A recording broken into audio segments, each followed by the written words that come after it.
Ola, que tal? Como están? Benvidos unha semana máis a Estelae. Hoxe iniciamos unha rolda de contactos cos voceiros dos grupos parlamentarios na Cámara Galega. A primeira en sentar connosco é Chelo Martínez, a voceira do Grupo Mixto. Señora Martínez, benvida unha vez máis e grazas por aceptar o convite. Gracias a vos por convidarme. Bueno, é vostede, como digo, a portavoz do Grupo Mixto neste período de sesións que ven de comezar. É un acordo que chegou ca súa compañeira de grupo, con Carmen Iglesias, non? De momento toca a vostede, despois a ela, non? Sí, o que decidimos foi o ser dúas, que cada período de sesións unha exerce de voceira e a outra de vicevoceira, rotando.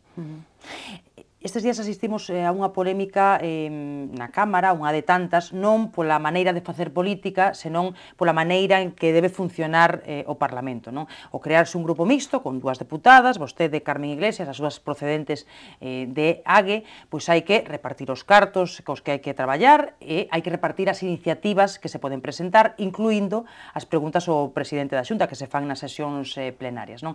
Vostede foi a que pediu un novo reparto desas iniciativas, non? Sí, a nós o que nos daban era unha iniciativa por pleno para as dúas, con moi pouquiñas iniciativas, entón nós o que reclamamos é que se fixera un reparto proporcional, que foi o criterio que se seguiu con Carmen, que se seguira o mesmo criterio coa miña incorporación, non? Levamos así desde o mes de novembro, xa empezou o período de sesión seguinte e ainda estamos con este debate.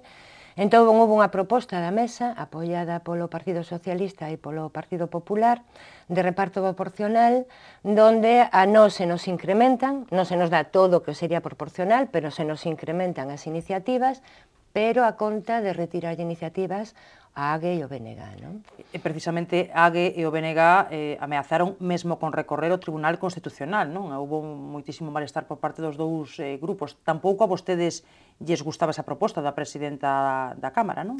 Non, claro, porque o tema é que a presidenta da Cámara se inventa un regulamento novo para adaptar, é dicir, o regulamento que di é que todos os grupos teñen dereito a facer preguntas ao presidente nos plenos, que todos os grupos teñen dereito a presentar interpelacións, que todos os grupos, e entonces aquí cambian esos dereitos e limitan.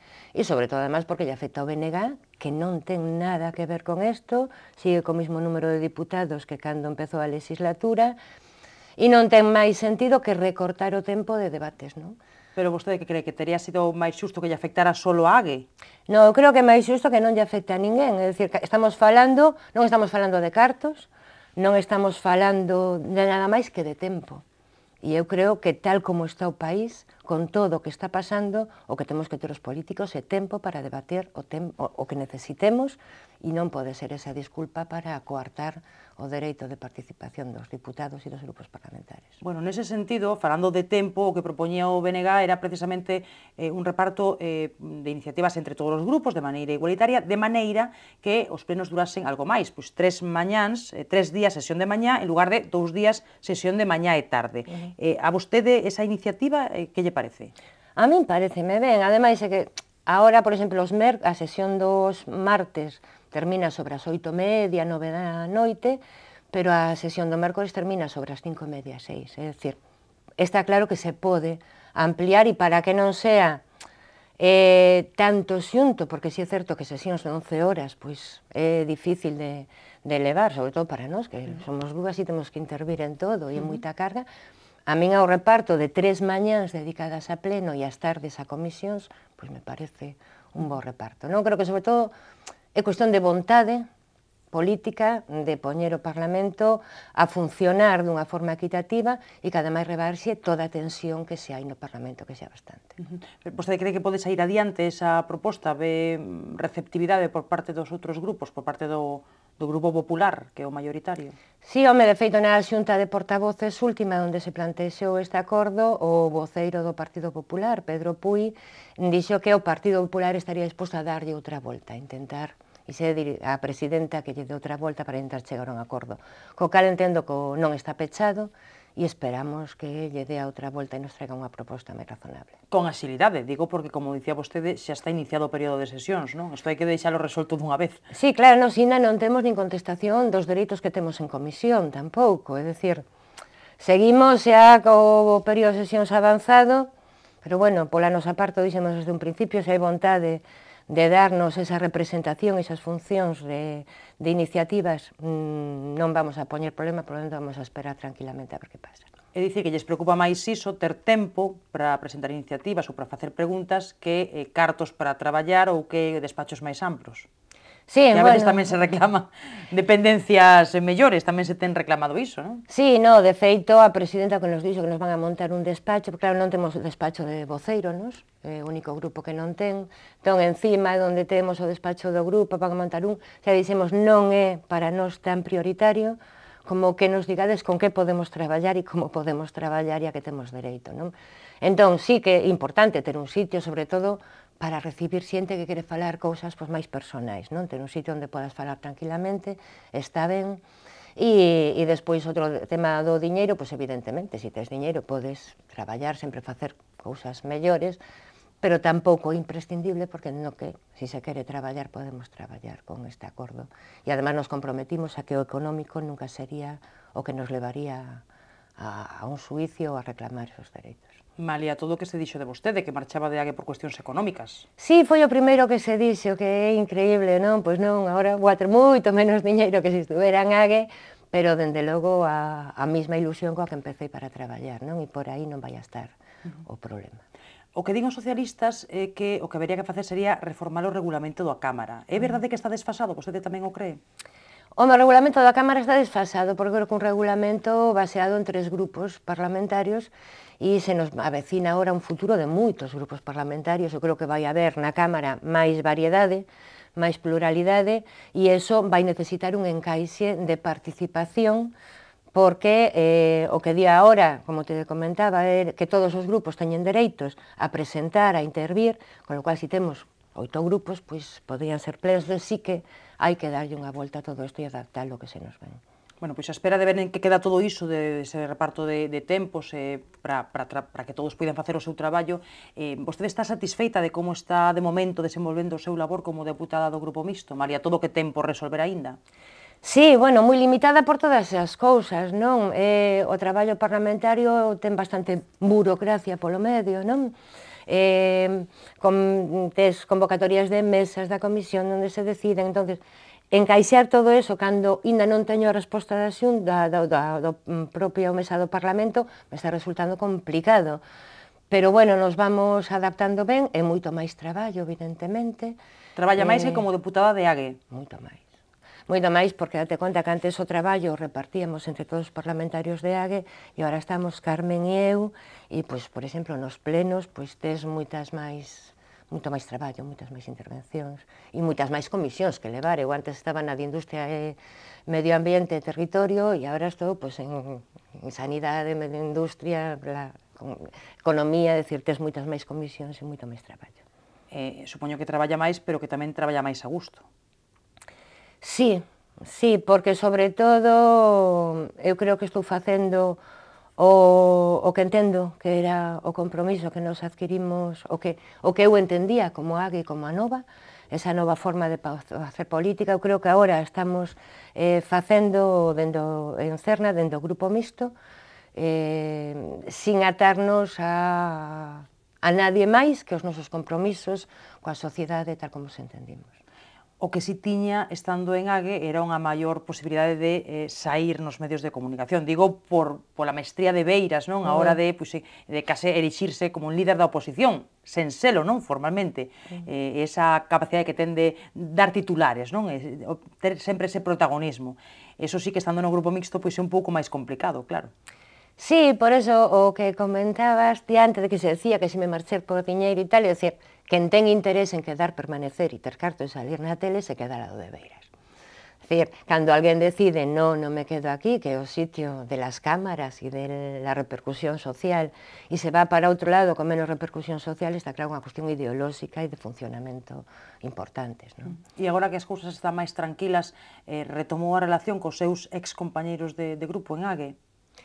Bueno, non hai moita relación, o saúdo as cousas imprescindibles do Parlamento dentro dun bo trato, digamos, temos un trato cordial entre nós, pero claro, non hai ese traballo conxunto, é dicir, pouco máis que o trato que poda ter co BNG ou incluso co Partido Socialista dentro da oposición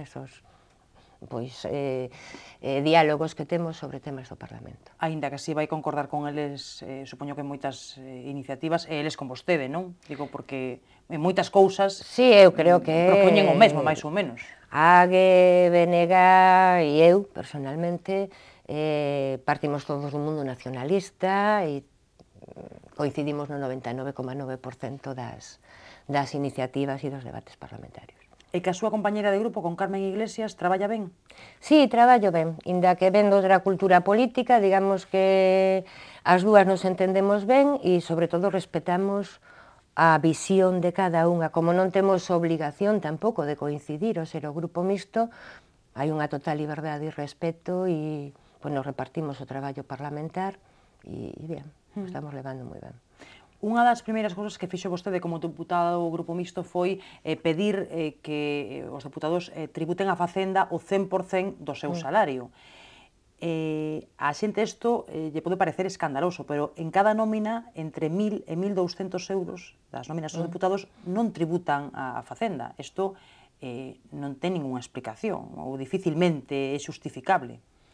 É dificilmente xustificable, sobre todo cando o propio goberno fala de que os impostos son necesarios e que o mundo non funciona se non se pagan impostos. Entonces, os primeiros que temos que pagar impostos seremos os representantes dos cidadáns. É dicir, por que nos non, e a calquera nómina dun traballador se lle aplica rigurosamente sobre o 100%, non ten ningún sentido. Para min é unha fraude que se está facendo o erario público. Deberíamos de cotizar polo 100%. Como recibiu a xente? O que lle comentou a xente na rúa? Porque vostede fixo pública a súa nómina, era unha nómina do mes de outubro, e o salario líquido eran 4.200 euros, un pouquiño máis, se non me equivoco. Isto como recibiu a xente na rúa e como recibiron os seus compañeiros no Pazo do Hórreo? Supoño que de maneira moi distinta, non? Uns e outros. Sí, bueno, na rúa a xente moi ben. A xente lle pareceu moi ben que se publicara a nómina, conocer a nómina directamente, e despois, bueno, no tema do salario hai de todo, non? Hai desde quen opina que é excesivo e hai quen opina que non é excesivo porque dentro da empresa privada se cobran, hai opinións de todo tipo, non? E dentro do que é o Parlamento, a verdade é que a min directamente nadie me comentou nada e a cousa quedou aí, non sei como lle sentou a cada un. Bueno, pero seguramente ben non sentaría, digo porque non se apoiou a súa iniciativa, non? Non se apoia, hai bastante reticencia a eso, pero creo que deberíamos, ademais de ter un debate moito máis amplio sobre o salario dos diputados. Non só no tema da cotización, sino como se divide ese salario. Temos moito gasto de representación, é dicir, é unha nómina que debería de ser cal é o salario do diputado, cales son os seus gastos de representación e a que responden, e cotizar o 100% de todo o que ven na nómina. E valorar tamén e xustificar tamén as cousas. E xustificar tamén a cantidade. É dicir, eu creo que nun país como o noso, e me refiro a Galicia, xa non me refiro ao Estado, non? Cos salarios máis baixos do Estado. Os diputados temos que estar na mesma línea que os galegos e as galegas, sobre todo cando no Parlamento a maioría do Partido Popular vota en contra de tomar medidas para mellorar o poder adquisitivo dos traballadores e das traballadoras e mellorar os salarios galegos. Me parece pouco ético que, por un lado, impida tocar o meu salario e non quera baixalo, ni siquiera tributar por el, e, por outro lado, este votando de que non se suban os salarios aos traballadores ou que aplaude accións como fixo Citroën coa doble escala salarial, non? Unha auténtica hipocresía. É dicir, que a vostede lle parece que ese salario que ten vostede é excesivo, que está demasiado ben pagada. Eu creo que os traballadores están moi mal pagados. Eu creo que non é cuestión de restar a nadie, sino de mellorar todos. Agora, se non se mellora o salario dos galegos e das galegas, evidentemente, o salario dos diputados ten que estar nesa proporción, non cobrar o mismo, evidentemente, como non pode cobrar o mismo o presidente da Xunta, pero evidentemente non pode cobrar máis co de Madrid, que teñen mellores salarios, que ten que haber unha proporción co salario da xente, non? Entonces, non sei, eu non fixen as contas, non sei se son os 4.500 ou teñen que ser 3.800, pero ten que haber unha proporción. Comeza un período de sesións, como dicíamos, cales van ser as súas prioridades nos vindeiros meses? Bueno, as prioridades miñas son as prioridades que nos temos un pouco establecido tamén dentro de Cerna para este período, e intentar batallar contra ese muro chamado Partido Popular nun intento de mellorar as políticas sociais. Eu creo que o fundamental, a situación que se está dando a nivel social no noso país é aberrante, a pobreza que hai, por exemplo, todo o debate parlamentario, hai moita hipocresía no debate parlamentario, todo que se levou iniciativas, eu creo que de toda a oposición, proposicións de lei, de non lei, preguntas sobre, por exemplo, a pobreza enerxética, non?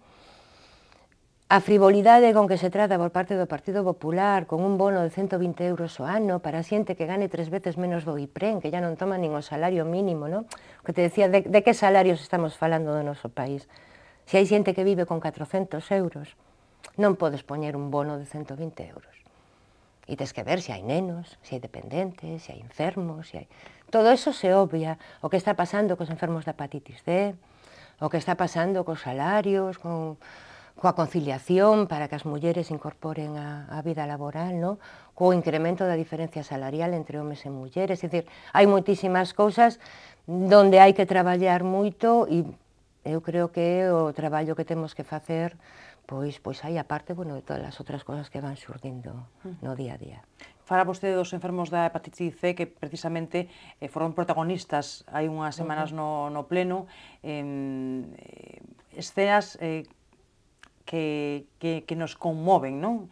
Pero tamén moita crispación, non? Ese día na Cámara, non? Pois xente que hai que comprender que está en unha situación moi triste e desesperada, pero berrando, chamándolle asesinos a deputados, a representantes do pobo, en definitiva. Eso como viviu vostede dende o seu escano? Pois eu creo que tan indignada como eles, porque non comprenderíamos que a un enfermo de oncoloxía se lle denegara a quimioterapia, non?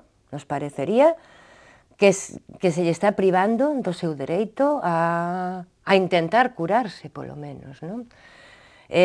Pasou cando foi o VIH tamén, coa medicación do VIH, que era moi cara e non se lle daba, e se a saúde non está por encima de todo isto, cando se gastan millóns en infraestructuras que non necesitamos ni ninguén pide e que poden esperar porque non son primordiais para a vida, como se poden negar dereitos tan fundamentais? E claro que hai desesperación. E depois eu o comentei ali a presidenta do Parlamento, decía que e os políticos do Partido Popular, eu digo, cada vez que un pulsa ese botón, está condenando ou favorecendo certas cousas. E cando eu pulso o botón dicindo que non se lle dé a medicación, a responsabilidade individual, a parte de colectiva do Partido Popular. E eu entendo a desesperación da xente. E entendo a desesperación cando ese mismo día se morrera unha muller e unha semana antes se morrera un home tamén no Morrazo, vítimas de hepatitis C sin recibir a medicación. Ter a solución a túa vida, do teu fillo, a túa parella, aí, e que te digan non hai dinero, e que eso sea todo cando hai dinero para outras cousas, parece realmente indignante e tremendo. Bueno, nese pleno, esa crispación foi protagonizada pois por toda esta xente, outras veces son os propios deputados, non? Os que, bueno, pois dan lugar a plenos moi crispados, con moita bronca, con insultos. Vostede non é das que queda calada tamén, teño que dicirlo. É certo. Isto vostede fará reflexión despois e dirá, paseime un pouco, isto non lle pasa. Sí, o que pasa é que eso, hai cousas, somos seres humanos, é dicir, hai cousas que te tocan no vivo, a min hai cousas que me tocan no vivo, como o tema da hepatitis C. Ademais, eu veño do mundo da sanidade, non? E é duro, sabes, o que pasan os pacientes, non? E o que pasa a familia, porque a veces nos olvidamos do que está pasando a familia, de que son persoas que se ven privadas incluso de poder ir a traballar, coa repercusión económica, é dicir, non é só a enfermedade, todo o que esa enfermedade conleva para o núcleo familiar. Ou cando falas, pois eso, da pobreza enerxética, e dices, bueno, hai que falar con Gas Natural Fenosa, que recibe moitísimo diñeiro das arcas públicas para que non lle corten a electricidade ás persoas que están nesta situación de pobreza ou con nenos a cargo. Esa insensibilidade social realmente chega a alterar. E despois que, bueno, os do Partido Popular tampouco están calados, o que pasa que fan máis polo baixiño, non? Non é só culpa entón da oposición. Claro, pero bueno, eu entendo que sí, que hai que corregir eso, pero tamén é duro estar ali e ver estas cousas e non responder a veces un pouco tal, que eu intento.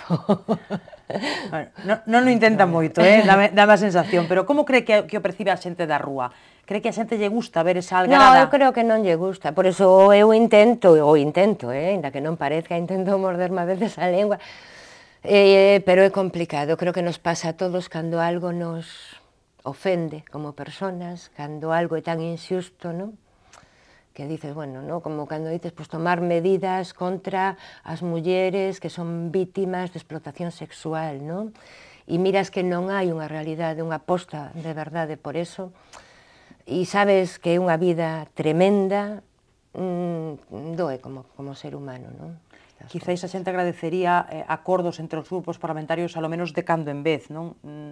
Aquí no caso de Galicia, que prácticamente non hai, é toda a responsabilidade do Grupo Popular, cree vostede?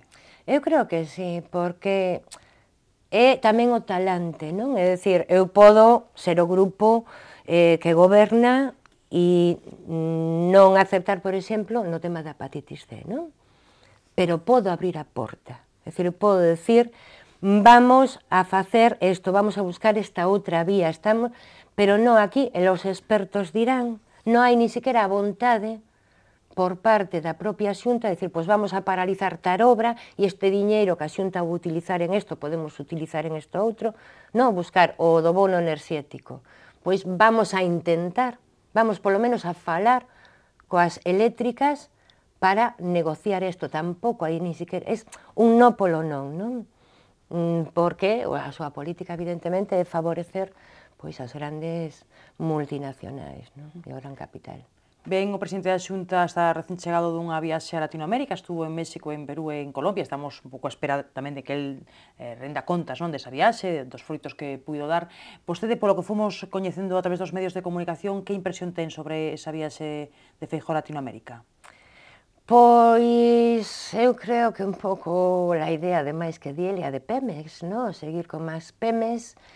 E bueno, estamos en período electoral e outra vez vuelve Pemex, esta vez non é Pemex, esta vez é Colombia, esta vez non sei que, pero van a vir os grandes titulares e nos tendrán enzarzados con grandes titulares hasta que termine o período electoral e despois nos pasará pois, lo que nos pasou con Pemex, que o naval sigue prácticamente parado e non dou resposta ás necesidades que había. Pero imagino que estará desexando que compareza na Cámara, non? E que conte que se fixo nesa viaxe. Sí, que conte, o que pasa é que ven a contar publicidade e propaganda, non? Creo que son as dos P's del Partido Popular, son publicidade e propaganda, e nos vendrá a contar a súa publicidade e propaganda, os grandes acordos non escritos, as grandes promesas que non figuran en ningún sitio, a xenda que non existe, e nos tendrá así enzarzados con promesas, non? Eu é o que espero, non espero máis, porque de momento é o que leva feito todo este tempo, non? Bueno, xa no tramo final da entrevista quero falar de Cerna, a organización que vostede fundou con outra xente que marchou de Anova, como a vostede, xente que era moi próxima a Beiras, como, por exemplo, López Rico ou Luis Eiré, xente emblemática, non, do nacionalismo galego. En que momento está esa organización Cerna? Está activa? Están vostedes traballando? Parece que escoitamos menos falar dela últimamente. Sí, escoitades falar menos dela porque nos decidimos que en este proceso municipal Cerna non vai a participar nas eleccións municipais. Como Podemos, entón. Como Podemos, pois sí, o que pasa que, bueno, nos pillou así moi noviños tamén, non? Recén tal. Non entendemos que a carreira electoral non é o momento de topalo, que é moito máis serio, ademais. E nos o que apostamos é porque se chegue a candidaturas populares, candidaturas cidadáns, que todas estas mareas e todo que hai por aí de iniciativas populares sean capaces de confluir, e un pouco a mensaxe que estamos levando, estamos participando en reunións dese tipo de candidaturas cidadáns, pero con esa mensaxe, non ni siquiera postulándonos, sino con a mensaxe de confluyamos porque hai moitas cousas que nos unen, moitos puntos en comuns que temos que traballar entre todos. Pois se están participando en reunións con plataformas cidadás, verán que aí tamén están as cúpulas dos partidos, non? Supoño que eso o verán en moitos sitios de Galicia, non? Onde este a xente de Cerna, porque eso é obvio, non? Que decir, falamos de plataformas cidadás, pero tamén aí están os partidos. Polo que estamos vendo, Sí. Hai os partidos, pero eu creo que se está quedando sobre todo, pois como pode ser xente de Cerna que participa, que non é tampouco, digamos, da coordinadora, son afiliados de Cerna que están participando. Que a título individual... Sí, nós participamos, porque como Cerna non tomamos, xa te digo, ninguna decisión, participando a título individual, intentando esa confluencia, e hai xente de outros grupos, pero que non son dos partidos mayoritarios que xa na súa maioría decidiron presentarse como baixo as súas propias siglas, non? Entón, outros sí que hai xente organizada. Eu creo que máis que partidos en sí, o que hai en este momento, xa, que sí hubo partidos nun principio, é xente unha organizada en partidos políticos e outra non organizada en partidos políticos, confluindo aí, falando a ver se de aí se pode sacar algo, non? Xa sabe que aquí en Compostela estamos a espera de saber se Martiño Noriega será candidato á alcaldía, pois nunha destas candidaturas de unidade popular, non? Non sei que lle parecería a vostede como candidato Martiño Noriega. Bueno, eu creo que ten o seu dereito e se en Anova consideran que o camiño que ten que seguir é que se presenta candidato na alcaldía de Compostela, pois, bueno, a súa decisión. Digo como se lle sorprendera, non? Que esa pudera ser a decisión de Anova. Home, me sorprende, porque eu, bueno, do que sabía ou do que entendía, non? Hasta que se fai pública esa noticia, é que o futuro de Martiño iba máis dirixido ao Parlamento Galego, como líder da Anova, que o Concello de Compostela, non? Entón sí que me sorprendeu, pero bueno, como todo isto va tan rápido e cambia tanto e é todo tan así, ainda non se sabe como vai a terminar todo isto. E como vai terminar Cerna? Vai volver o BNG? A xente de Cerna? Non, eu creo que non vai volver o BNG, porque eu creo que o mundo, o que está pasando, nos vai a reclamar a todos un cambio. E eu creo que os partidos, todos, van a ter que adaptarse a unha sociedade que pide outra cousa aos partidos. Outra forma de funcionar, outra forma de relacionarse coa sociedade. E eu creo que en esa dinámica nin o BNG acabará sendo BNG, porque eu creo que os partidos que non se adapten ao que a sociedade realmente está pedindo lo van a tener fastidiado. Entonces, eu creo que nos toca a todos evolucionar moito.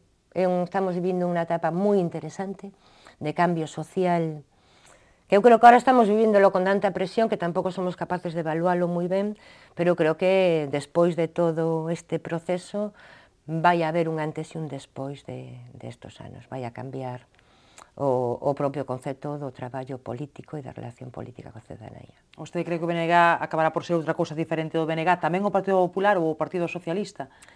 Bueno, creo que o Partido Popular e o Partido Socialista, tal como están, ya tienen así como bastante para no partir, es decir, hai unas tensións internas importantes, non sei se se adaptarán, porque son demasiado réximen, son os dous que sustentaron este modelo, e, polo tanto, é o seu modelo. Cambiar vai ser difícil, eu creo que é moito máis fácil que cambiemos todos os que nos opuxemos desde un principio a este modelo, que queríamos outro, e agora estamos traballando cal é o novo modelo, e ese novo modelo, hai que traballarlo coa cidadanía, xa non vale que veña o partido político a dar as solucións, a cidadanía xa moito máis culta, con máis formación que cando foi no ano 75, non? Nin hai o medo que había antes, é dicir, é moito máis madura democráticamente e queremos unha participación distinta. Bueno, en todo caso, Cerna segue viva, non? Cerna segue viva, segue con moita ilusión e traballando en principio cara a estas iniciativas e pasadas as eleccións municipais, pois nos pondremos a traballar tamén en prol de confluir tamén cara ao Estado para que Galicia teña unha representación potente no Estado. Bueno, pois veremos en que queda todo iso, porque, como dicíamos, hai moitas incógnitas, non, por despechar tamén nesas eleccións, non? Veremos que queda despois, non? Moito, ademais, cara ao Estado, aquí pode dar voltas todo en en nada, en estos meses que quedan, Bueno, meses apaixonantes, en todo caso. moi apasionantes. Pois moitísimas grazas, Chelo Martínez, por acompañarnos hoxe, e nada, pois sorte nesta andaina no Grupo Mixto. Moitas gracias a vos. Despedimos a Chelo Martínez, a voceira do Grupo Mixto na Cámara Galega. Volvemos dentro de 7 días para conversar, como facemos sempre, cos protagonistas da actualidade. Tocaranos dentro de 7 días o voceiro do BNG na Cámara, Francisco Jorquera.